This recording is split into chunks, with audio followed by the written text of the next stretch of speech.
Hello! I want to talk to you today about life's curveballs and what to do when life throws you a curveball. Maybe you changed jobs, maybe your schedule changed, maybe your kids' sports activities have started, maybe you're taking care of a loved one who is sick, or maybe you just experienced a loss in the family or a loss of a loved one. And these things tend to get us completely off rail, and they tend to derail us from working towards our health and fitness goals. Have you ever been there? I know I have. I've experienced probably more loss in the last 2 years than I have in my whole adult life. And it's very tempting to just hit that snooze button on your workouts and on eating healthy and just, say to yourself, I'll get back to it when, I'll get back to it when things settle down. I'll get back to it when dad comes home from the hospital, or I'll get back to it when, all of the things that I have to do are done. But what happens when we do that? Very rarely, when we go at our health and fitness goals with an all or nothing attitude, very rarely does that lead to an all. Usually it leads to nothing. I know I've done it. How many times have you said to yourself, I'll start Monday, or I'll start again tomorrow, or I'll start again when this happens, or I'll start again when that happens.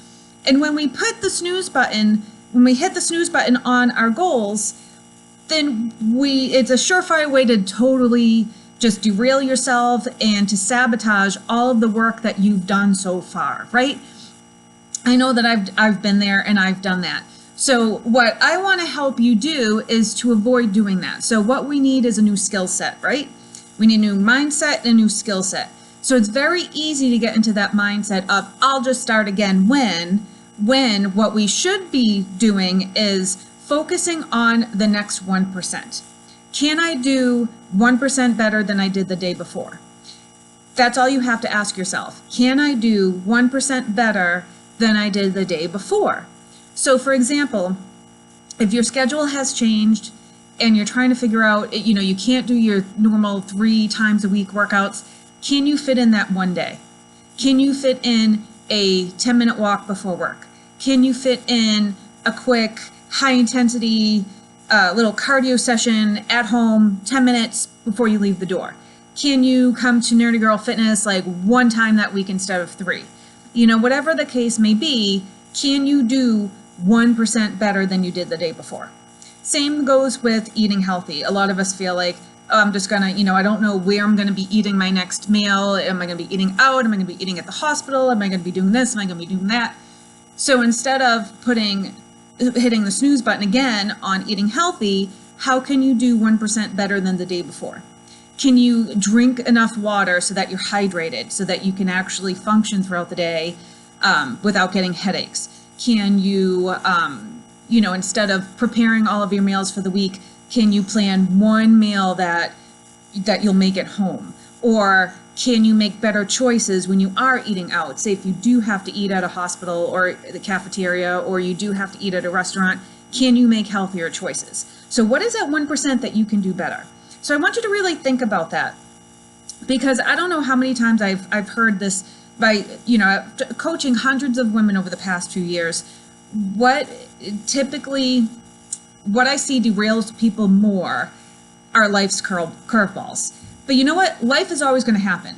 Life is always going to be there. Your schedule is always going to be fluctuating. People are going to be having babies. You might be having a baby, which if you are, yay! Weddings are going to happen. Funerals are going to happen. People are going to get sick. You might get injured. You might, fall on the ice in the wintertime and sprain an ankle, or something is always going to happen in life. Life is ever evolving, right? So why should our goals not also evolve, or the way that we approach our goals? Why should the way that we approach our goals have to stop? If we can't do all of the things that we did before, why do we have to stop moving forward? Think about how much sense does that make. If you, say, for example, got a new job and your boss said, okay, you have 5 days to prepare for this presentation. What would happen if you put the rest of your life on hold? You hit the snooze button on the rest of your life so that you can concentrate on that presentation. Do you think your kids would understand? Do you think your kids would be like, okay, no worries, mommy, no worries, daddy, you go ahead and you concentrate on your presentation, I'll see you in 5 days? No, it doesn't work that way. You know, you evolve your priorities, you evolve the way that you approach life, you evolve the way that you parent your children during these times, you evolve the way that you get your work duties done during that time, right? So why should your health and fitness be any different? Why should you hit the snooze button on those things when you can't hit the snooze button on the rest of your life? You know, you can't just stop paying your bills because your schedule changed. You can't just stop parenting your children, or you can't just stop taking care of a parent, or, you know, whatever it is. You just can't stop doing these things. But what you can do is adjust your lifestyle and the way that you're approaching these things. So think of the way that you approach your health and your fitness in the same manner. Are you constantly hitting the snooze button? Are you constantly saying, I'll start again tomorrow, or I'll start again Monday, or I'll start when things settle down? Or are you trying to do that 1% better than the previous day? So 1% better is going to end up equaling 10%, 25%, 50%, 78%, and then 100%. You know, it may take you a couple of months to get there, or a couple of weeks to get there, but that doesn't mean that you just stop. You're constantly moving forward. And I know the temptation to just stop going to the gym, just stop planning your meals, just stop eating healthy. But then what happens is then you end up spending your entire life in this vacuum, you know? Like if my goal was to lose 25 pounds, and say I've already lost 15 and I have 10 pounds left to go, and suddenly my grandmother gets sick and I'm the only one that's available to take care of her. Am I going to just stop working towards my goals? No.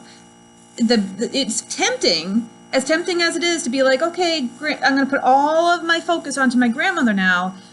But would that person want you to just stop focusing on your own life? No, of course not. They're not going to, you know, they're not going to expect you to just put your life on hold. But how can you adjust your, the way you approach your goals to now accommodate this new situation? You know, is it that you're just cutting down going to the gym, instead of 3 or 4 times a week, it's once a week?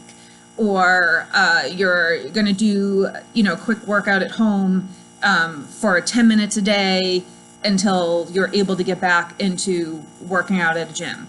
You know, what is it that you can do differently? Think of, what is that 1% thing that I can do that's going to help progress me instead of derail me and set me back? Because it's those setbacks that make it harder and harder and harder to go back. I don't know how many times I've seen this happen. I've done it myself in the past, where you put yourself on hold, you know, you put all of your progress on hold, you hit that snooze button on your progress, and then how hard is it to get back on track? It's super hard. Like, think about it when you get sick. You know, like this past winter, everyone here got sick so many times. I got sick like 3 or 4 times, and every single time after feeling better, how hard is it to get back into that groove, you know? And think, if you put yourself on hold for 6 months, how hard is it going to be after 6 months? How hard is it going to be after a month? You know, if being sick for 2 weeks is hard enough to get back to your routine, what's going to happen if you put that on hold for a year? It's going to be virtually impossible for you to get back on track. You know, you're gonna feel completely overwhelmed and completely like without a plan. So I want you to just think about that, and instead, the next time life throws your curveball, instead of saying, okay, I'll get back to that when, you know, when that magical thing is going to happen, that suddenly, whoa, the skies are going to open and your schedule is going to open, you're going to be like, hey, I'm back on track. Instead of doing that, try thinking one step more. You know, what is that next step that I can take? What is that 1% better that I can do tomorrow that I did than yesterday? So I hope you find that this is helpful for you. And if you need any more help with this, please leave me a comment, or go ahead. I'll include a link to my schedule so that you can schedule a phone call with me so that I can help you through these things.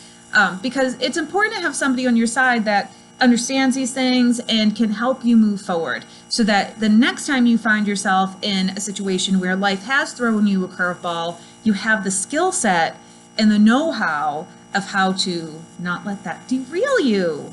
All right. Thank you so much again, Patty Fosick from Nerdy Girl Fitness. Enjoy the rest of your day.